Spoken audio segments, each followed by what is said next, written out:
Students, हमने चरण 1 और चरण 2 किए थे कि रेशों से रेशों से जो ऊन है वो कैसे प्राप्त की जाती है।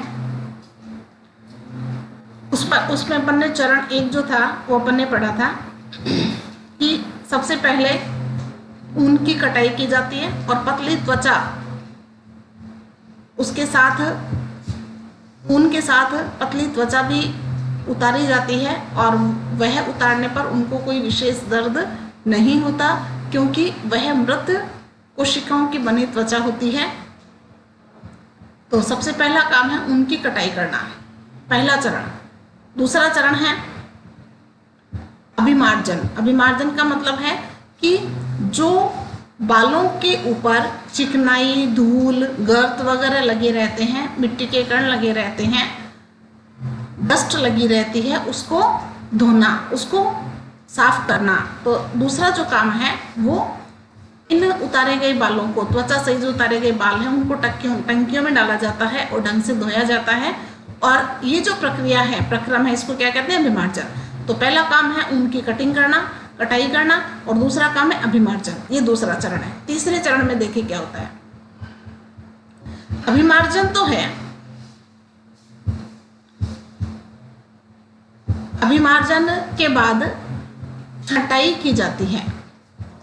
रोमिल अथवा रोएदार बालों को कारखानों में बेच दिया जाता है जहां विभिन्न गठन वाले बालों को छांटा या पृथक किया जाता है। तो अभिमार्जन के बाद क्या होता है? छटाई होती है। उनमें से अलग अलग किए जाते हैं, छांटते हैं कि रोएदार बाल कौन से हैं, जो झुंड वाले बाल हैं वो कौन से हैं, गांठे गांठे भी होती है बालों में वो कौन से हैं। तो इस प्रकार से उनकी छटाई होती है, छांटा जाता है, अलग अलग किया जाता है। ठीक है, तो ये तीसरा चरण हुआ, छटाई। ठीक है। चौथा चरण, अगले चरण में बालों को सुखाया जाता है। धो लिया, उनकी छटाई कर ली, छांट लिया उनको, उसके बाद में उनको सुखाते हैं, पानी अलग करते हैं। परंतु इससे पहले बालों में से छोटे छोटे कोमल व फूले हुए रेशों को छांट लिया जाता है जो बर कहलाते हैं। अब बर क्या कहलाते हैं? बालों में छोटे छोटे कोमल व फूले हुए रेशे क्या कहलाते हैं? बर कहलाते हैं। याद रहेगा, बर किसे कहते हैं? छोटे छोटे कोमल व फूले हुए रेशों को क्या कहते हैं? बर कहते हैं। उनको अलग कर लिया जाता है, छांट लिया जाता है। ये वही बर होते हैं जो कभी कभी आपके स्वेटर पर एकत्रित हो जाते हैं। इसके पश्चात रेशों को पुनः अभिमार्जन करके उन्हें सुखा लिया जाता है। इसके पश्चात क्या करते हैं? रेशों का पुनः अभिमार्जन करते हैं। ठीक है, पुनः उन्हें धोया जाता है। छटाई कर ली हमने, जो कोमल, जो फूले हुए, जो छोटे छोटे जो रेशे हैं, बबल्स जो होते हैं, उनको अलग कर लिया जाता है और उसके बाद उनको पुनः धोकर और फिर सुखा लिया जाता है। तो ये चौथा चरण। इस प्रकार प्राप्त उत्पाद ही धागों के रूप में काटे जाने के लिए उपयुक्त ऊन होती है। ठीक है, तो सबसे पहला काम उनकी कटाई करना, दूसरा काम अभिमार्जन मतलब उनको धोना, तीसरा काम उनकी छटाई करना, छांटने का काम करना, उनको पृथक पृथक करना, अलग अलग प्रकार के रेशों को अलग अलग करना, और उसके बाद है कि उनको सुखाया जाता है और छोटे छोटे कोमल जो फूल हैं, फूले हुए जो रेशे हैं जिन्हें बर कहते हैं, उनको अलग करके उनको दोबारा धोया जाता है। ठीक है, और धोने के बाद में पुनः उन्हें सुखा लिया जाता है, फिर उनके धागे बनाए जाते हैं। ठीक है, ऊन के रूप में वो प्राप्त होती है या उससे ऊन बनाई जाती है। मशीनों द्वारा विभाजन, मशीनों के द्वारा धोया जाता है आजकल। ठीक है, और ऊन का धागा बनाया, ये देखो धागे बनाए जाते हैं, रेशे बनाए जाते हैं उनके। ठीक है, यहाँ से रेशे बन रहे हैं। रेशों को ऊन में परिवर्तित करने के प्रक्रम को निम्न प्रकार से प्रदर्शित किया जा सकता है। देखो ये शॉर्ट में दिया हुआ है।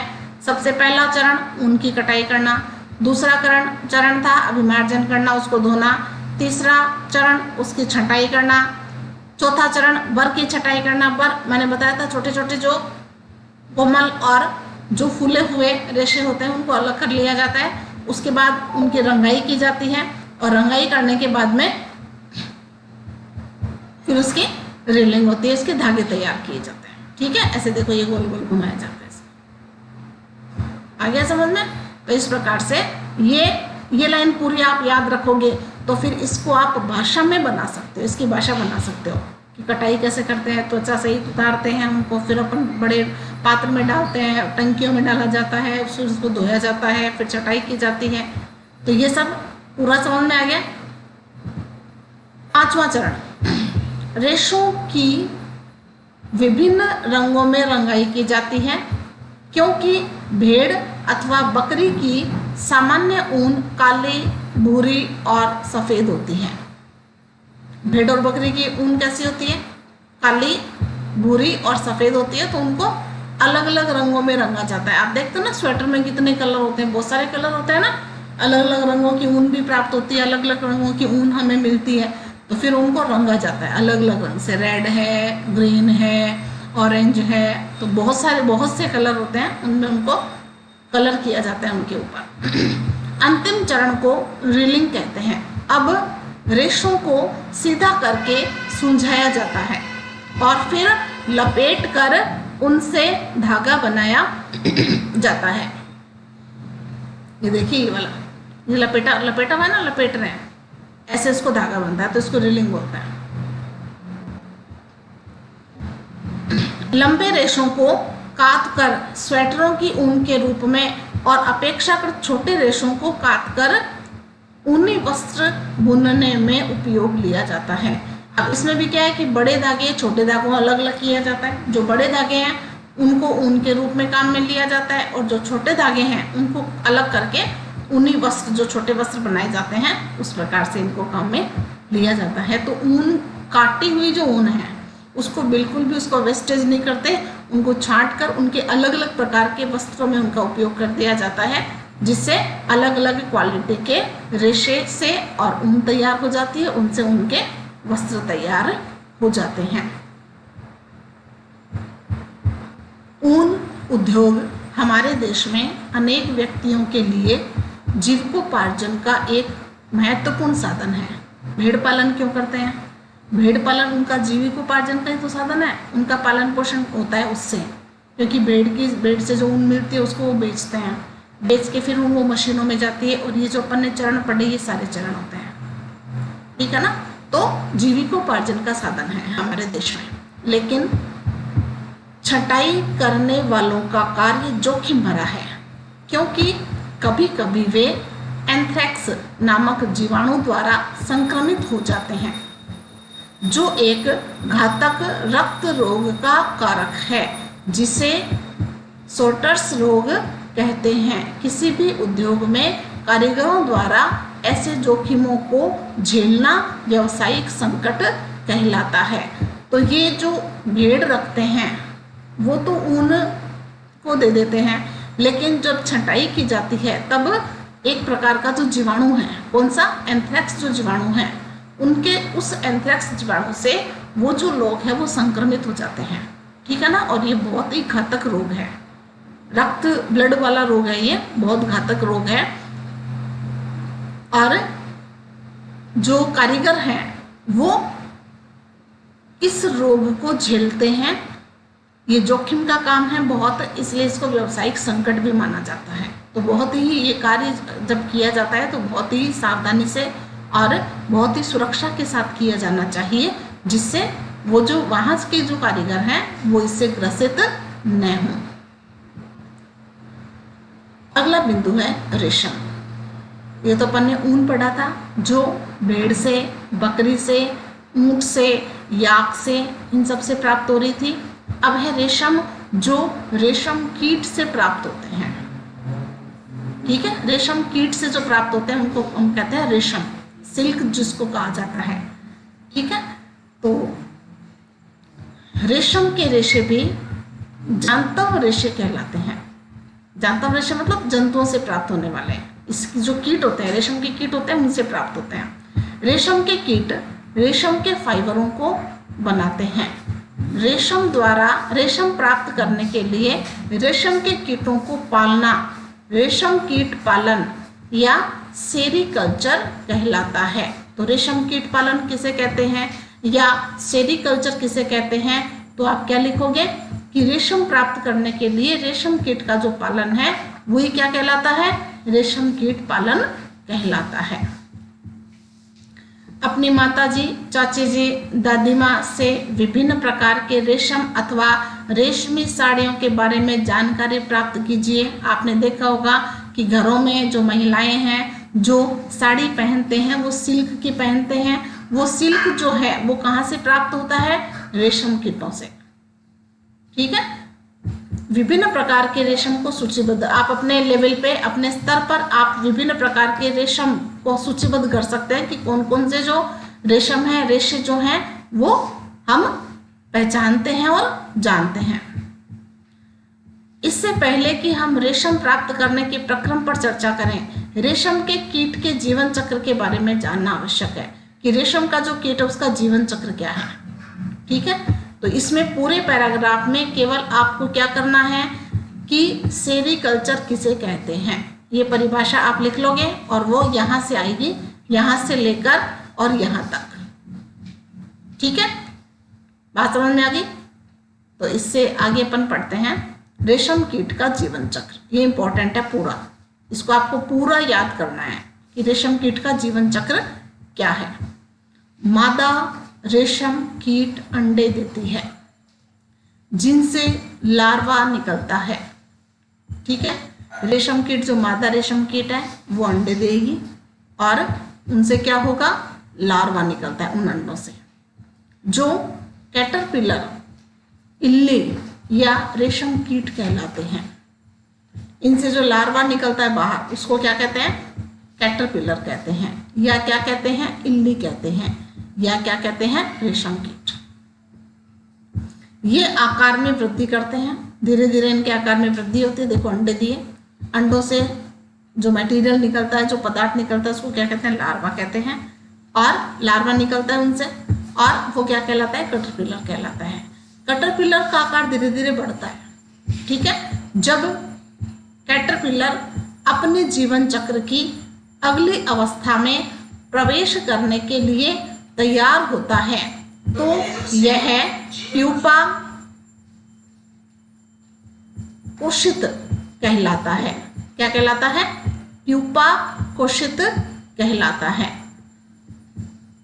इसको अपन प्यूपा किसको कहेंगे, कैटरपिलर जो है वो अगली अवस्था में प्रवेश करने के लिए जब तैयार होता है, जब अगली अवस्था में प्रवेश करने के लिए तैयार होता है तो उसको अपन क्या कहते हैं, प्यूपा कहते हैं, जो अपने इर्द गिर्द एक जाल बुन लेता है।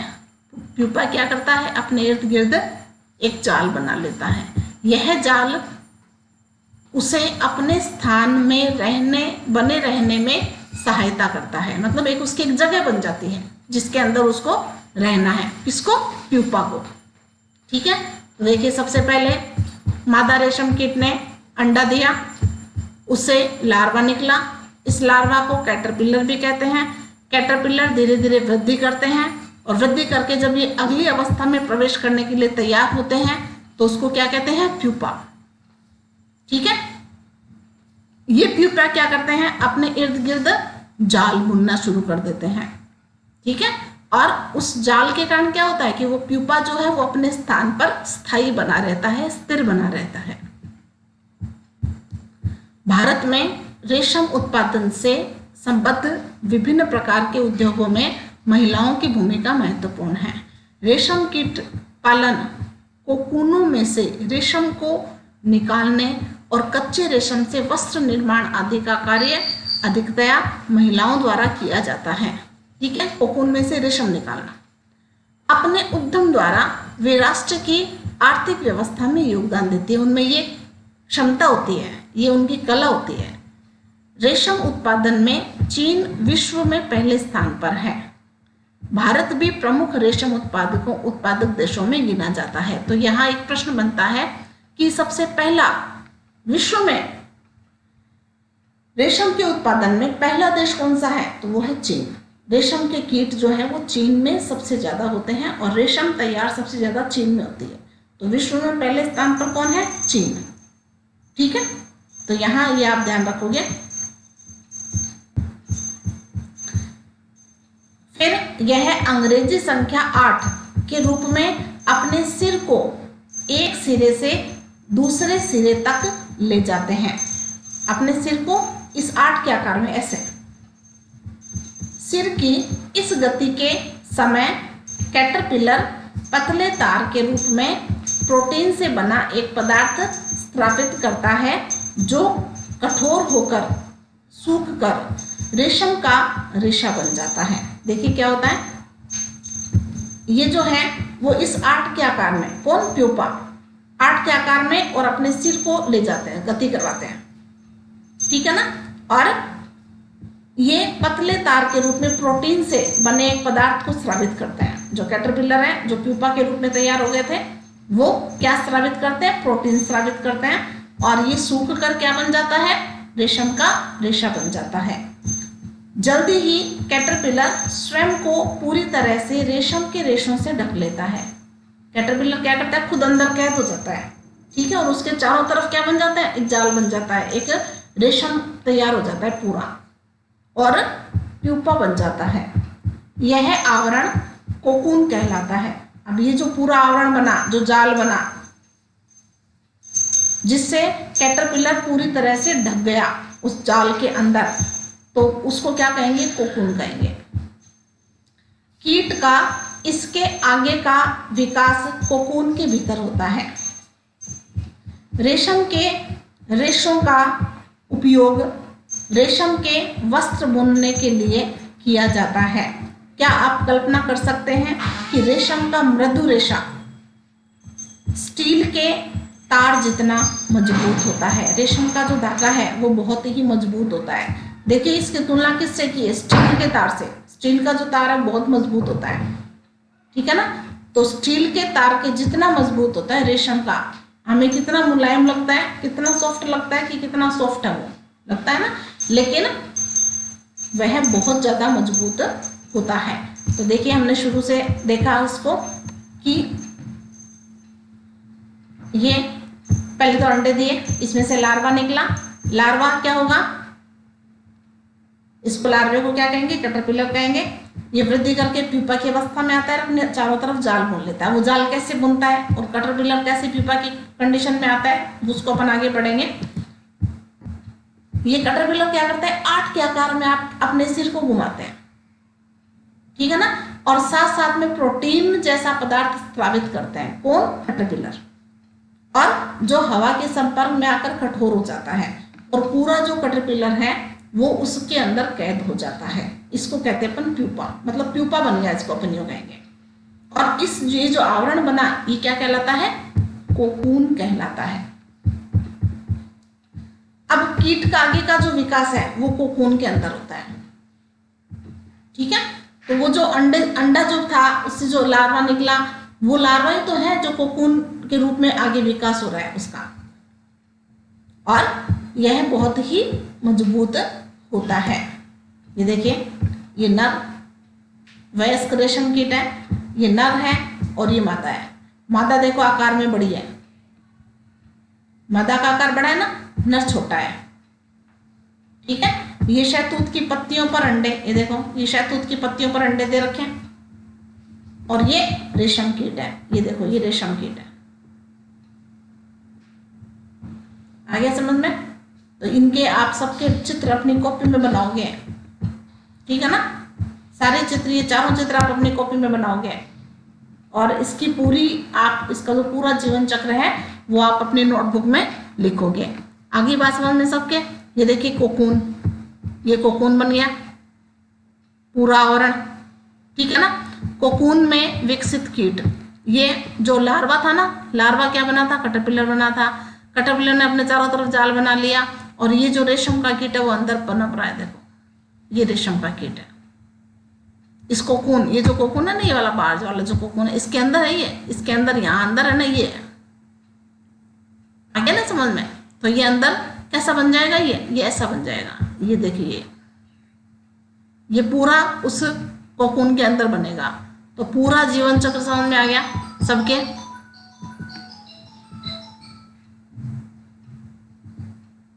तो ये आप पूरा इसको पढ़ोगे, और पूरा पढ़ने के बाद में, और कल अपन इसके आगे वाला पोर्शन पढ़ेंगे। तो आज आप क्या पढ़ोगे, एक तो ऊन के 5 चरण जो मैंने बताए, ये 5 चरण आप दोबारा पढ़ोगे कि कैसे कैसे करते हैं, और एक आप रेशम कीट का पूरा जीवन चक्र, रेशम कीट का पूरा जीवन चक्र आप याद करोगे कि कहाँ से लेकर कहाँ तक रेशम कैसे बनता है, अंडे से रेशम का कीट कैसे बना। तो आज के लिए इतना काफी है। धन्यवाद।